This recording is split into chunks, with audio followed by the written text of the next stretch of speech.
The large company hall was decorated with flowers and banners.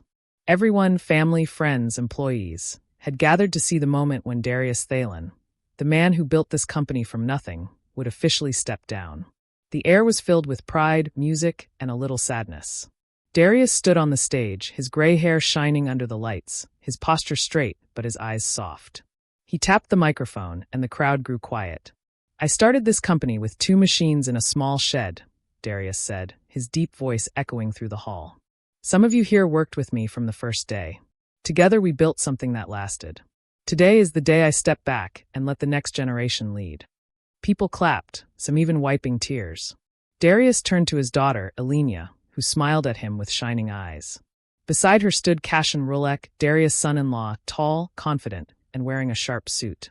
Darius lifted a small golden key, the company's symbolic key, and walked over to Cashin. "Cashin," he said with a warm but serious tone, "I trust you with this company, with this family's name. Let it well." The crowd erupted into applause. Cameras flashed. Cashin took the key, and for a moment it looked like a perfect passing of the torch. But then Cashin stepped forward, grabbed the microphone, and smirked. "Thank you, everyone," he said, his voice loud and full of pride. "But let's be honest.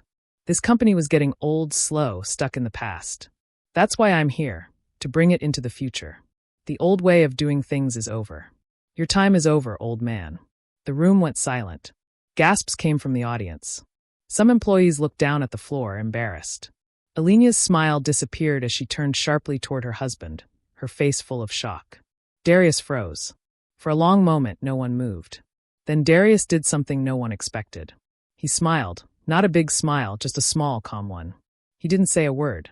He slowly buttoned his jacket, nodded once to the crowd, and walked off the stage. The hall stayed quiet. Everyone stared at Cashin, who stood on stage looking powerful and proud. Elenia whispered, "Cashin, why did you say that?" But Cashin only shrugged. "It's true," he said, loud enough for others to hear. "This place needed change. And I'm the one to do it." In the back of the room, a few longtime employees exchanged worried looks. They had never seen Darius walk away from anything without a word. Outside the hall, Darius walked slowly to his car. His driver asked if he was okay. "Yes," Darius said quietly, looking back at the building one last time. "Everything is just beginning." Inside the hall, the music started again, but the mood had changed. Some clapped politely, but most whispered nervously. Elenia sat at the table, her hands gripping her dress, wondering what her father was thinking. Cashin smiled, shaking hands and giving bold promises about the future. But behind the smiles, people were already whispering that he had gone too far. That night, at home, Elenia tried to talk to him. "You didn't have to say that," she said softly. Cashin poured himself a drink and laughed. "You saw the looks on their faces. They know who's in charge now. Your father had his time. Now it's mine." Elenia turned away, her chest tight. She didn't know it yet, but this single moment, her father's quiet walk off the stage, was the start of something none of them could have imagined. The morning after the ceremony, Cashin Rulek walked into the company's main office with his head high. He wasn't just the son-in-law anymore. He was the boss. Employees stood when he passed by, but the respect felt forced. Everyone remembered the words he had spoken to Darius.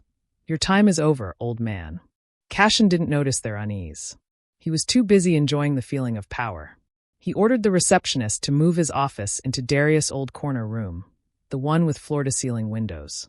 "From now on, this is my seat," he said with a grin. The first week, Cashin started making changes.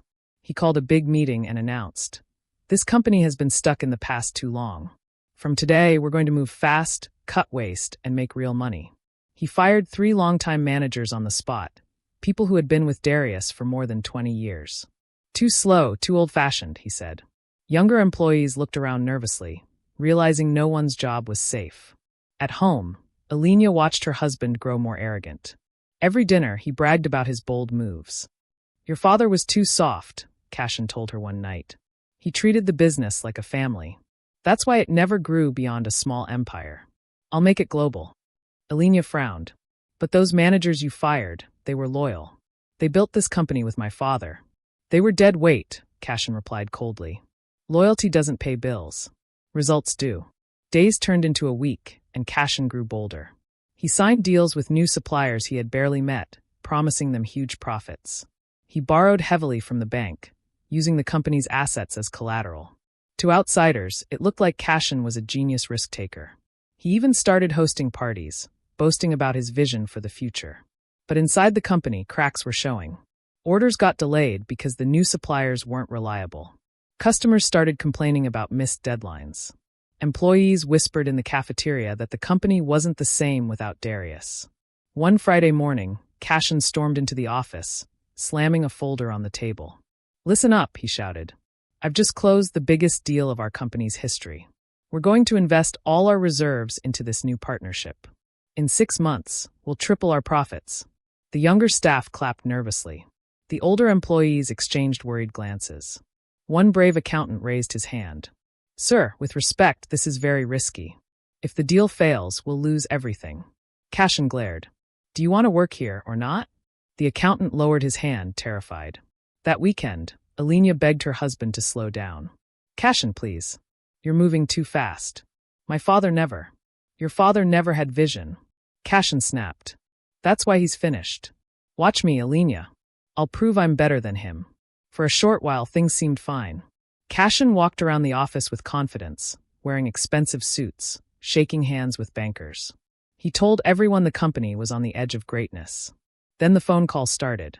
One supplier demanded early payment. Another backed out of a contract entirely. A bank officer came in, saying Cashin had missed an important payment deadline. Within days, the massive partnership Cashin had bragged about collapsed. The company's reserves were gone. By the second week, panic spread. Employees whispered in the halls, wondering if they would get paid. Loyal clients started pulling their orders. Cashin, who had mocked Darius as old-fashioned, now sat in his office with his head in his hands, sweat dripping down his forehead. Alina walked in, holding a letter from one of the banks. "Cashin," she whispered, her voice trembling. "They're calling in the loans. If we can't pay, we'll lose everything." Cashin slammed his fist on the desk. "It's just bad timing. A little setback. I'll fix it." But even he didn't believe his own words anymore. That night, at the family dinner table, the mood was heavy. Alina's eyes searched for her father, but Darius wasn't there. He hadn't said a word since walking off the stage. It was as if he had disappeared. Cashin tried to keep up appearances, telling the family everything was under control. But his voice shook, and his hands trembled when he lifted his glass. Deep down, he knew the truth. In less than 2 weeks, he had brought the proud Thalen family business to the edge of ruin. And the silence of Darius Thalen was beginning to feel more dangerous than any words he could have spoken. The tension in the Thalen family home had reached its breaking point. Employees were whispering about unpaid salaries. Banks were calling every day. Suppliers refused to deliver goods without cash in advance. The once proud company, built with decades of sweat, was collapsing in less than 2 weeks under Cashin Rolex's leadership. One evening, Alina gathered the family together. The large dining hall, usually filled with laughter, was silent. Plates sat untouched. The air was heavy. Cashin sat at the head of the table, his suit wrinkled, his eyes dark from sleepless nights. He poured himself a glass of water, but his hands shook. Alina finally broke the silence. "Cashin, the company is falling apart. The employees are scared. The banks are threatening to take everything. What are you going to do?" Cashin slammed the table. "It's just bad luck. The market crashed, the deals went sour. It's not my fault. If people gave me more time, I'd fix it." Her voice rose with frustration. "You mocked my father in front of everyone. You said his time was over. And now, in just days, you've destroyed what he built in 30 years. Cashin looked down, his pride cracked but not yet broken. "I took risks. That's what leaders do. Your father was too safe, too slow." At that moment, the door opened. Everyone turned. Darius Thalen walked in. His presence filled the room with silence. He wore a simple dark suit, his face calm, his steps steady. Cashin's throat went dry. He hadn't seen Darius since the ceremony. "Darius," Alina whispered, relief flooding her voice. Without sitting, Darius looked directly at Cashin. "I hear my company is in trouble." Cashin straightened his shoulders, forcing confidence he didn't feel. "Your company? No. It's mine now.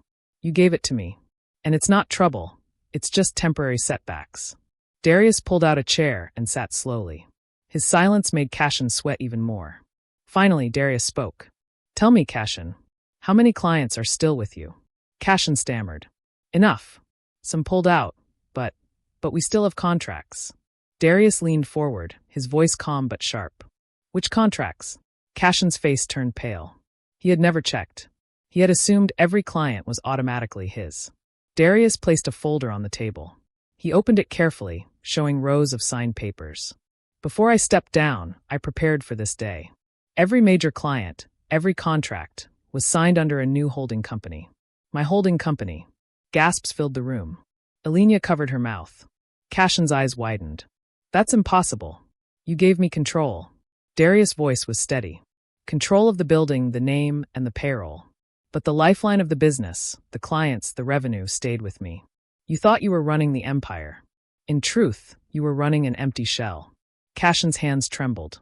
You tricked me. Darius' calm expression hardened. No. I tested you. I wanted to see if you could lead with respect, patience, and wisdom. Instead, you mocked me in front of my own family. You fired loyal men. You gambled with everything. And in less than 2 weeks, you proved you weren't ready. The room was dead silent. Even the sound of breathing felt too loud. Alenia's eyes filled with tears. She whispered, Father, all this time you knew? Yes, Darius said. I built this family name with my own hands. I wasn't going to hand it to arrogance and watch it burn. Cashin's pride shattered in that moment. His face turned red, then pale. He wanted to argue, to shout, but the truth was in front of him. The employees had abandoned him. The banks no longer trusted him. And now he realized he had never truly been in control. For the first time since the ceremony, Cashin's voice shook. What happens now? Darius leaned back, his calm gaze cutting through him. Now you learn what real leadership means. The trap had been revealed. And everyone finally understood. Darius Thalen was never the weak old man Cashin mocked. He was 10 steps ahead the whole time. The room stayed silent after Darius revealed the truth. Cashin sat frozen, his hands gripping the edge of the table, his pride shattered. His face was pale, his lips pressed tightly together as if holding back words he couldn't say. Alenia looked at her father with tears in her eyes. She turned to her husband, but he wouldn't meet her gaze. For the first time, Cashin looked small, like a boy caught doing something wrong. Finally, Cashin whispered, So that's it. You've taken everything back. I'm finished. Darius' calm voice cut through the tension. No, Cashin. I didn't take anything. You threw it away yourself. Cashin looked up sharply. Then what are you going to do? Throw me out. Destroy me in front of everyone. Everyone at the table expected Darius to banish him. It would have been easy. Cashin had mocked him, humiliated him, and almost destroyed the family's name. But instead, Darius leaned back in his chair, his expression unreadable. No, he said firmly. I'm not going to destroy you. That would be too easy. Cashin frowned in confusion. Then what? Darius placed the folder of contracts back into his briefcase, then looked straight into his son-in-law's eyes. I'm going to give you something better. A chance to start again. But this time not at the top. Cashin blinked. What do you mean? You want to learn business? You want to prove yourself? Then you start where I started, at the bottom. From now on, you'll work under me. Not as CEO, not as director. As a junior manager. You'll earn respect the hard way. The room gasped. Alenia's hand flew to her mouth. Even she hadn't expected this. Cashin's face burned red with shame. A junior manager? After everything I've done? After being at the top? Darius' voice grew sharper. At the top? You weren't at the top, Cashin. You were playing king with an empty throne. You wanted the glory without the responsibility. You thought leadership meant power. But leadership means sacrifice, respect, and patience. You showed none of that. Cashin's chest rose and fell quickly. His pride screamed at him to refuse. But deep down, he knew Darius was right.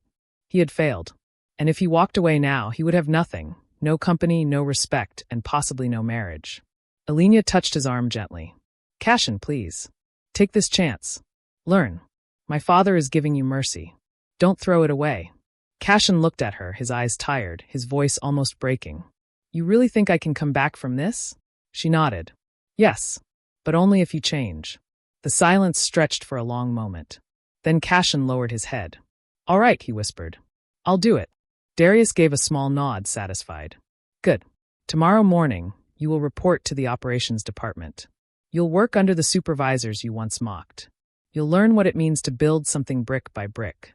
If you can survive that, then maybe, One day you'll be ready to lead again." The meeting ended, and the family slowly left the dining hall. Alenia stayed close to Cashin, holding his arm, while he walked like a man carrying the weight of the world. In the days that followed, the change began. Cashin showed up at the office, no longer in designer suits but in simple work clothes. He sat at a small desk, taking instructions from employees he had once fired.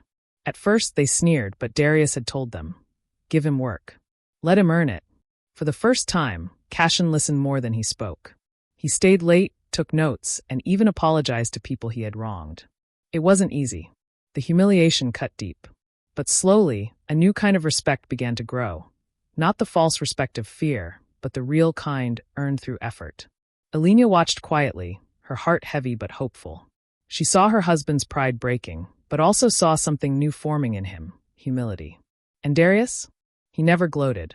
He never reminded Cashin of his failure.